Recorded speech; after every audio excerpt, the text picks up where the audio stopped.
Hello everyone, I am Parthiban. Welcome to SAP Views. இன்னைக்கு date 8th July 2024. இந்த வீடியோவில் NEET UG 2024 தொடர்பான குளறுபடிகள் மற்றும் அது தொடர்பான விசாரணைகள் இன்னைக்கு உச்சநீதிமன்றத்தில் நடைபெற்று கொண்டிருக்கிறது. இதனுடைய அடுத்த கட்ட விசாரணை நெக்ஸ்ட் ஹியரிங் அப்படிங்கிறது எப்போ அப்படிங்கிறது தான் இந்த வீடியோவில் நம்ம பார்க்க போகிறோம். 11th ஜூலை 2024 வருகின்ற வியாழக்கிழமை அடுத்த கட்ட விசாரணை அப்படிங்கிறது உச்சநீதிமன்றத்தில் நடைபெற உள்ளது. அந்த அப்டேட்டையும் அது மட்டும் இல்லாமல் இந்த வீடியோவை நீங்கள் இன்னமும் லைக் பண்ணாமல் பார்த்துட்டு இருக்கிறீங்கன்னா மறக்காமல் லைக் பட்டனை ப்ரெஸ் பண்ணிடுங்க.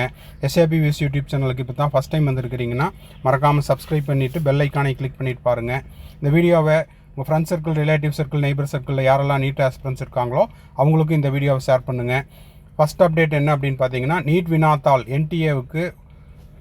வினாத்தாள் தொடர்பாக NTA உச்சநீதிமன்றம் கேள்வி.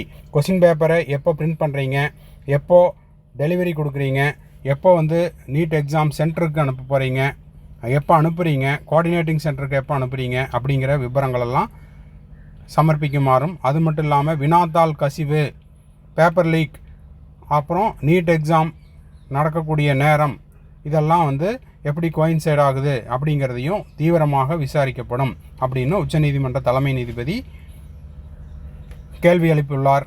அது மட்டும் இல்லாமல் NEET UG 2024 hearing live updates, மறுதேர்வு தான் கடைசி வாய்ப்பாக இருக்கும். அதாவது கடைசி கட்ட வாய்ப்பு அப்படிங்கிறது மறுதேர்வு தான் அப்படின்னு உச்சநீதிமன்றம் சொல்லியிருக்குது. அதற்கு முன்பாக நெக்ஸ்ட் ஹியரிங் அடுத்த கட்ட விசாரணை அப்படிங்கிறது ஜூலை 11ஆம் தேதி வியாழக்கிழமைக்கு அடுத்த கட்ட விசாரணை அப்படிங்கிறது ஒத்தி வைக்கப்படுகிறது அப்படிங்கிறதையும் இந்த அப்டேட்டில் நம்ம தெரியப்படுத்த விரும்புகிறோம். மறுபடியும் அடுத்த வீடியோவில் அடுத்த ஒரு அப்டேட்டோட மீட் பண்ணலாம். டில் தென் பாய், see you, have a nice day and thanks for watching.